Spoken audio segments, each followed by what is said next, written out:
Hey everybody, Blake T. Wild here. Today I'm asking the question, is Hasbro phoning it in with the X-Men? And are the X-Men still worth collecting? Should Hasbro continue to make Marvel Legends X-Men? They are a wondrous cash cow, as this video will exhibit. There are countless teams and even more outfits. But is it worth the cost to have less unique characters in this line? I picked up these two 3-packs on a Hasbro Pulse outlet sale. They were pretty heavily discounted, and I'm not sure why, because they're all pretty popular characters with the exception of Banshee. But maybe I'll find out over the course of this video. And that means that this video is another episode of my Cavalcade of Clearance. And these two 3-packs originally retailed for around $80. I picked up each for roughly $40 per box. So, 2 for the price of 1. Starting off with Forge. Forge first appeared in Uncanny X-Men number 184 in 1984. The mutant whose name is still unknown, although Chris Claremont's original outline for the character, he was named Daniel Lone Eagle. Forge is a member of the Cheyenne people, whose mutant ability grants him intuition and creativity to make anything of technology or weaponry or whatever he can imagine. He's like Nikola Tesla if Thomas Edison hadn't screwed him over. This isn't Forge's first foray into the figure world, specifically the world of Marvel Legends. Forge was originally released in the early Hasbro era of 2008 during their first wave of 2-packs. He would remain the only Forge available for 11 years, until 2019's Caliban Build-A-Figure wave. Forge exhibits the typical Hasbro Marvel Legends articulation. His head is on the classic peg joint rather than the newer dumbbell joint. He can look down this far, look up a fair amount with slight hindrance from his ponytail, and he does have a slight pivot in the neck. Forge's arms lift up this far, and hidden behind the straps are butterfly joints, which, on my figure at least, seem too tight to really add much to it. It's not a lot, but hey, at least it's something. Of course, Forge has bicep swivel, which might get caught along his straps, double-jointed elbows, and a vertical wrist swivel on this pair of hands. His torso swivels like such. Be mindful of his belt, because it is a soft plastic overlay, which can be bent out of shape if left in an odd position. He crunches this far forward, this far back. Forge's legs go out this far, and not back by much.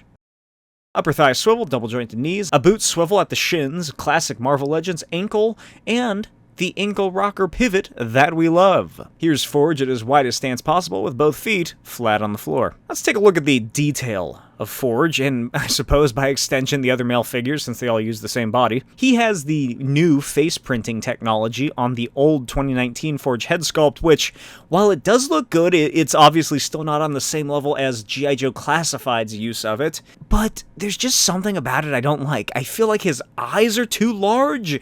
He just kind of has a sad puppy look to him. Also, just the weird blank expression they gave him, or if his pupils are too large, it just doesn't look like Forge. He looks bored and kind of high. He looks like he's about to look at a landfill and a single tear will roll down his cheek. And that's pretty much it. The straps are reuse, obviously. I believe they're from that Captain America in the 3-pack figure, and the leg is the 2019 Forge leg, as far as I know. The belt is new-ish. I believe it first appeared with the Wolverine, who was also wearing this costume. And it's just such a cheap little rubbery plastic thing with an even cheaper paint application applied across it just in one single layer where you can see the overlaps. For accessories, Forge comes with this blaster rifle we've seen time and time again. I believe it first appeared with the 2014 Hydra and AIM soldiers. If that's not correct, then let me know. 2 fisted hands, a trigger finger hand, and an open palm grasping hand. For size comparisons, here he is next to another fellow in blue and yellow,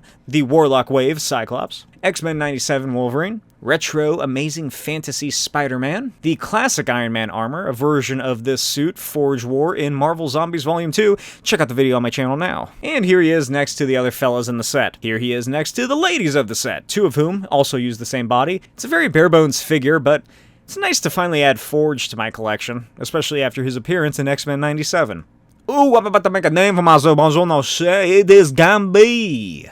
Gambit has had an absolute renaissance this past year and a half, from X-Men 97 to Deadpool and Wolverine. He'll probably appear in Fortnite again, I bet. Gambit first appeared in Uncanny X-Men 266 in 1990. The Raging Cajun Remy LeBeau hails from New Orleans, Louisiana, and was raised by the Thieves Guild. His mutant ability allows him to convert the potential energy stored in any object into a kinetic energy charged weapon. Gambit is one of the classic, yet still fairly modern X-Men characters created, who has had a surprisingly little amount of Marvel Legends figures made of him. But this is without a doubt the best head sculpt that has ever been released for a Gambit of this scale. Gambit's first 6-inch figure was released by Toy Biz in their Series 4 from 2003. It came with a comic, a destroyed Sentinel base stand, card effects, his bow staff, and a soft goods trench coat. This figure would be re-released a year later in a sister line, Adjectiveless X-Men series,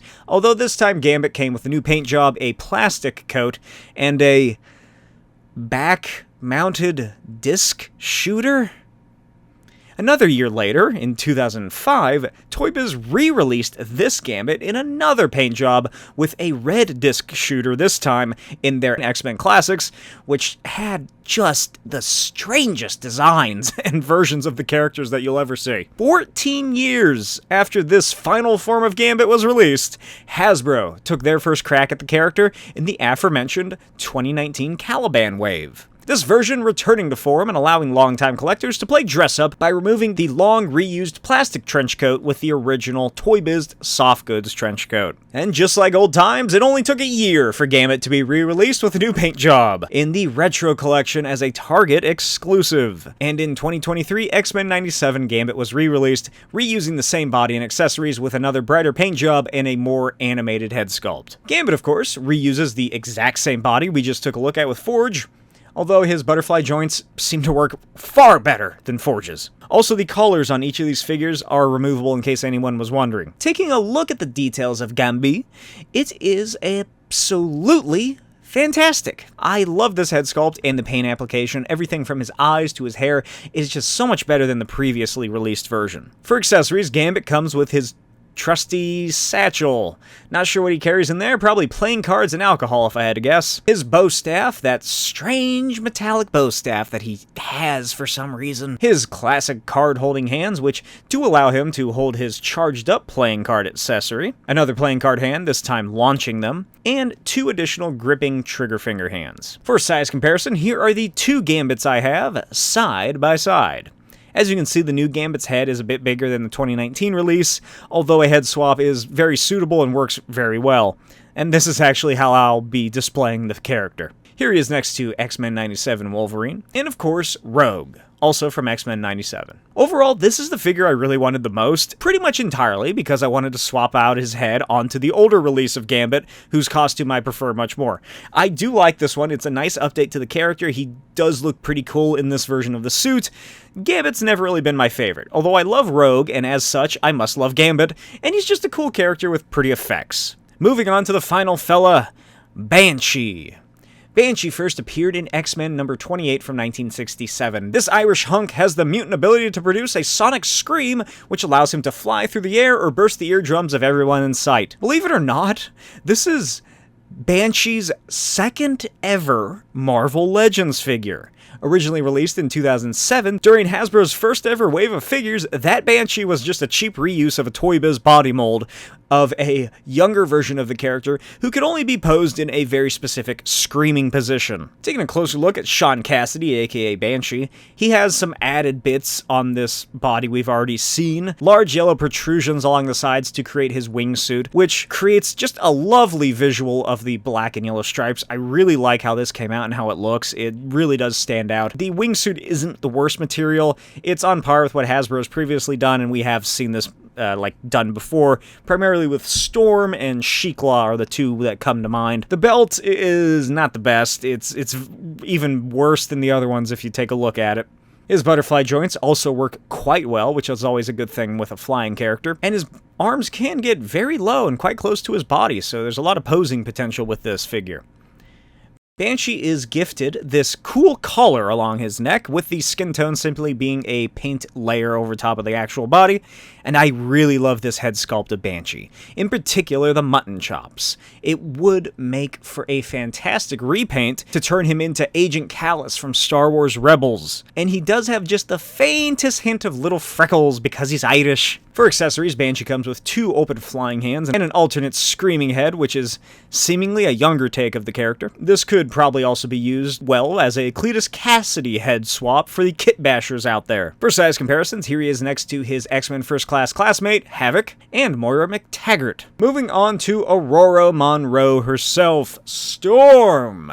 Storm first appeared in Giant Size X-Men #1 from 1975's relaunch of the X-Men title. And Storm is Storm! Who doesn't know who she is or what her mutant ability is that grants her control over the weather? She's awesome! She's been a staple of the X-Men, both in the comics and out since she was created. In the Marvel Legends world, Storm first appeared in Toy Biz's Series 8 in 2004, where she came in a normal version and then a Mohawk variant. 2 years later, in 2006, she was released in the X-Men series in her white costume, and that was it until 2014's Jubilee mini Build-A-Figure wave, where Storm was rendered in her Marvel Now costume. Hey, look, it's the same material they used for Banshee's wings. 4 years after that, Storm would return in 2018's Apocalypse Build-A-Figure wave, this time with a whole new attitude and outfit. And this figure has actually been the Storm in my collection ever since its release. I do really like the look. A year after that, in the Retro collection, Storm was released in her white costume, followed in 2020 by her black version of the costume, and that same year, Giant Size X-Men Classic Storm was released in a 2-pack with Thunderbird, and more recently, the X-Men 97 version of the character. For articulation, her head can look down that far, but looks incredibly far back. Storm's arms move up this far, thankfully. She does have double-jointed elbows, which is nice, and a bicep swivel with the classic Marvel wrist articulation. Her diaphragm joint allows her to tilt from side to side, forward this far, backward quite a bit.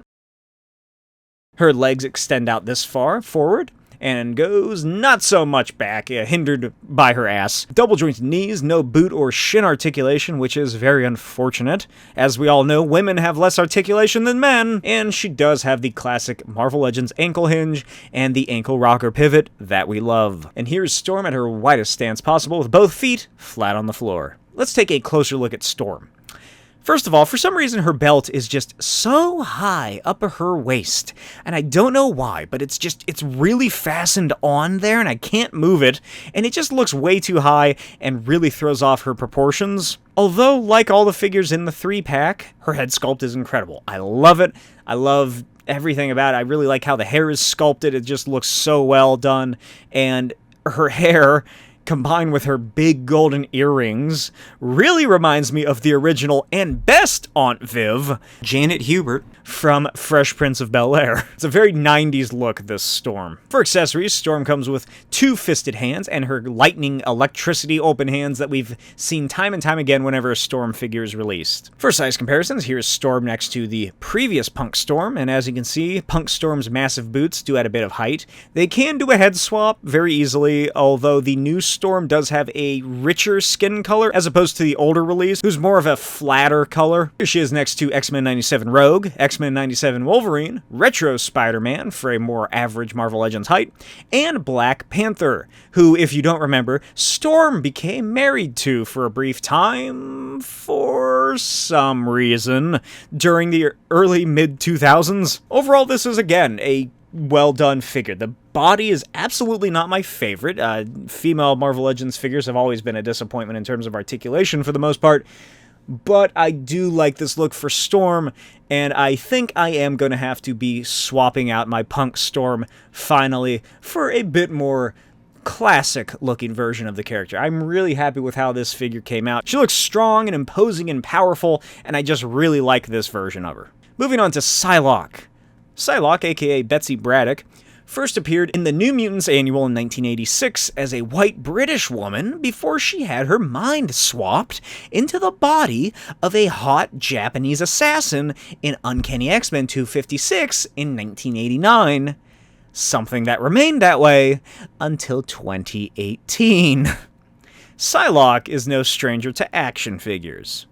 I wonder why. Her first Marvel Legends figure released in Toy Biz's Mojo Build-A-Figure wave from 2006, which included a regular version and a Crimson Dawn variant, which now has an estimated value of $2,500, being one of the rarest Marvel Legends figures ever to be released. After that, Psylocke would disappear from the series entirely until 2012's Uncanny X-Force 3-pack from San Diego Comic-Con. After that, she was released in the aforementioned Apocalypse Build-A-Figure wave, which saw another variant release. This time, she had black hair, and another one had purple hair. Neither of these are worth $2,500. 2 years later, in 2020, Psylocke was released in yet another 3-pack with Nimrod and Phantom X, and more recently, a 2-pack with Wolverine in her Axe of Vengeance event costume. The body, being the same as Storm, has the same issues I had with that body, and the issues that I've had with these belts is very prevalent on this one. And for some reason, this figure just has a couple of odd paint imperfections. The line work isn't the best, and there are like scuffs here and there. It's odd. However, the head sculpt is fantastic, and something about her look here just really brings me back to the Rick Remender era of Psylocke. She just looks fantastic. She looks regal. She looks like she's just ready to get down to business and cut off some guys' heads. For her accessories, she comes with her psionic katana, an energy effect which can be wrapped around the blade, her psionic hand blast effect, said hand to blast with, and a gripping hand. For size comparisons, unfortunately I don't have her previously released figure out of storage, but here she is next to Cyclops. And finally, not saving the best for last at all, this is a huge jubilation for me to finally get into. It's Jubilee! Jubilation Lee first appeared in Uncanny X-Men number 244 in 1989. She was introduced as an orphan mall rat and a quintessential 80s gal who took over the role that Kitty Pryde had the previous decade. Jubilee's mutant abilities allow her to generate pyrotechnic energy plasma from her hands, which she affectionately refers to as fireworks. Jubilee has a very brief history in Marvel Legends. Thankfully, there was no attempt by Toy Biz to ever create a figure of her, and seeing what their Rogue and Scarlet Witch looked like, I shudder at the very idea. Jubilee's first 6-inch plastic form came in a Toys R Us mini Build-A-Figure wave that I already spoke about in 2014, which saw her in her contemporary at the time costume, which was also when she was a vampire. Fast forward to the also previously mentioned Caliban Build-A-Figure wave from 2019, and Jubilee was produced in her classic 90s appearance. 3 years later, in 2022, Jubilee's classic visage was once again released in a special edition VHS exclusive for the animated series version of the character. This figure is on a completely different body than the other two. Obviously, she's supposed to be a younger character.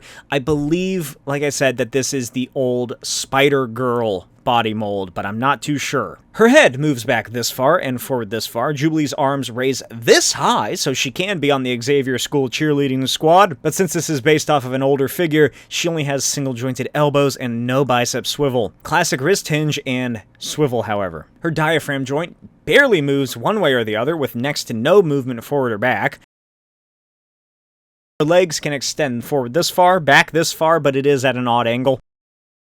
She does have a thigh swivel, double-jointed knees, no shin swivel at all, and the ankle hinge and ankle rocker pivot that we love. Here's Jubilee at her widest stance possible, with both feet flat on the floor. Now let's take a look at the details. The head sculpt is, of course, again, well done. Although my main issue is that she does look a bit old for Jubilee, who is typically portrayed as a teenager. This version looks like she's maybe like mid to late 20s, which just does not fit the incredibly small body that the Hasbro team used for her. It's even smaller than the Kitty Pryde from the Juggernaut wave, which was already a very small frame. And there's just nothing else really going on. It's the two old Jubilee heads that we previously got, just with the new face printing technology, but really, if you display her with her giant sunglasses on, there's no real need to upgrade it because you can't see her face to begin with, because the sunglasses are just going to obscure her face anyway. I guess the gum bubble that she's blowing looks a bit better. For accessories, Jubilee comes with her bubblegum chewing head that we've seen every release since Caliban, her little sunglasses, 2 effects, which I do actually like because unlike previously releases, they're very nicely colored and much more in line with the depictions of her fireworks than past versions. And 2 extra hands. For size comparisons, here she is next to the 2019 Caliban Wave Jubilee, and as you can see, the new Jubilee is a bit shorter. Here she is next to her good buddy Wolverine, the former audience surrogate teen character, Kitty Pryde, Cyclops, and Amazing Fantasy Spider-Man. My overall thoughts on both of these 3-packs is that the male figures really just have a lot more going for them in terms of playability and what can be done with them, while the female figures are just so incredibly disappointing. The limitations and the oddity of the female body molds are just not great, and the Storm, who's the best of the 3 girls in this sets, still isn't great. And Jubilee, oh man, that is just not a good figure at all. It's rough from the too large of a head to the poorly applied paint and the horribly dated and limited articulation. I just really don't like a single thing about it. She's my least favorite figure from both of these sets. And like I've been saying over the course of the video, the head sculpts are the best part. I'd imagine it's a primary reason for people picking up these sets, to do the head swaps with older versions of the figures. But I imagine it's also to work on finishing off this era of the X-Men team when they wore these bold and brash and uncanny versions of the suits. However, I do believe that the accessories are the absolute best aspect of this sets, because they are just so interchangeable throughout all of the characters, because again, they all are wearing the same costumes, so you can mix and mingle all of the various items and extra hands that come with everybody, and it just adds a lot for different poses, unique setups, toy photography, or just general play. Is this worth the full price to pay, or should you just work on picking up a character here or there if you spot them?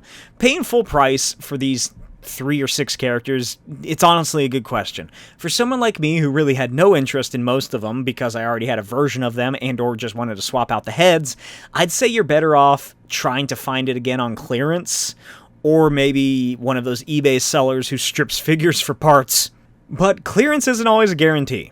As far as I know, these 3-packs are no longer available from Hasbro directly until they do some kind of re-release, I'd imagine. And I have to assume that the price on the secondary market has skyrocketed. And especially now that more and more waves of figures seem to just kind of sit on the shelves before eventually getting sent to the clearance section or discount stores, that's going to mean that there will be less ordered by retailers in the future. So there isn't as much of a guarantee that waiting will, in fact, pay off. And in regards to the question I posed at the beginning of the video, and in the title, Hasbro continuing to milk the cash cow that is the X-Men. These are some disappointing 3-packs. Again, I'm quite happy with the amount of accessories and the interchangeability that both adults and children have offered for them. It's a pretty good bang for your buck, although the retail price is actually a bit more than simply paying for 3 separate figures. But does any of that actually make up for the fact that we've already gotten 5 of these 6 characters in recent years? I suppose so if you're a newer collector and you do want to get a version of the character, but you're unable to find a classic iteration of like a Gambit or a Storm, both of whom, in their just recent previous releases, were either exclusives or just poorly distributed. In the end, though, I personally don't think it's that worth it.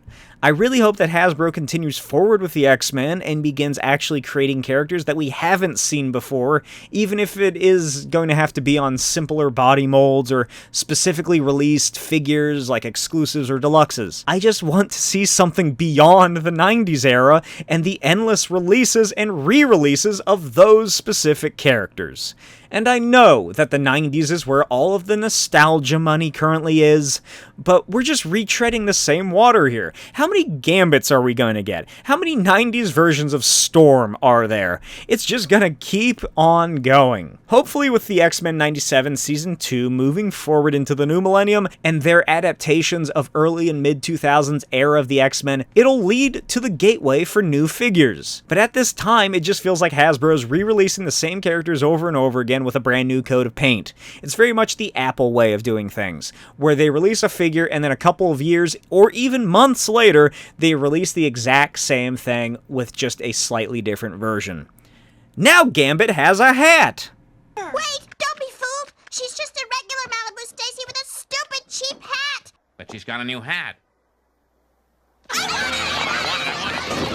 As always, let me know what you thought in the comments below. Did you pick up any of these 3-packs? What are your feelings on Hasbro's release of the X-Men? Are you happy with the current direction of nostalgia writing, or do you want to see something new and for them to dig a little deeper for characters, even if it's just 1 or 2 characters in a wave here and there? Do you agree with me, or do you think I'm just an idiot who likes to complain on the internet? Let me know below. Make sure you subscribe and make sure to like this video and subscribe for more content just like this. Check out my comic book focused videos if you haven't already, and follow me on Instagram at NotBlakeWild, and check out my Patreon, links in the description. I'll see you next time. Bye!